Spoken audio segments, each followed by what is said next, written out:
ওগো বাঁশরি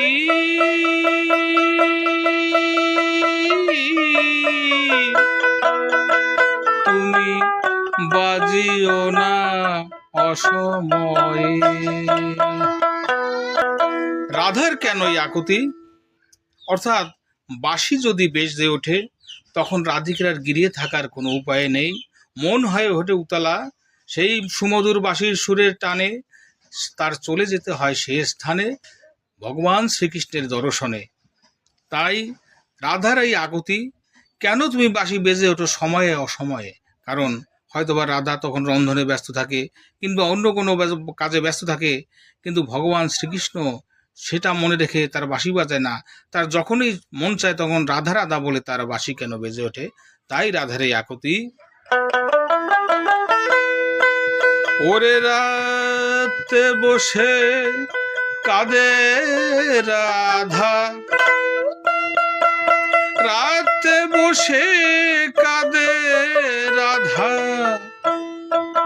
জলের ধারা যায় যে বয়ে।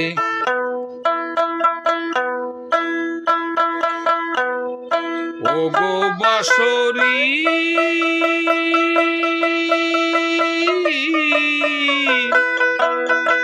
তুমি বাজিও না অসময়ে।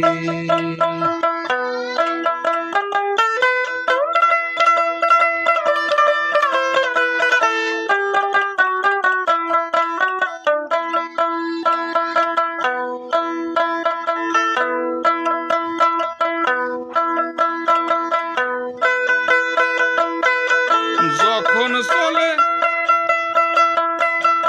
দলে দলে প্রেম যমুনায় গোপীগণ, তখন তুমি উঠো বেজে হবে সখা দর্শন। ওই সুর কানে গেলে দর্শন নাহি হলে তার কি জ্বালা তুমি বোঝাবো তা কিবা কয়ে। ওগো বাঁশরি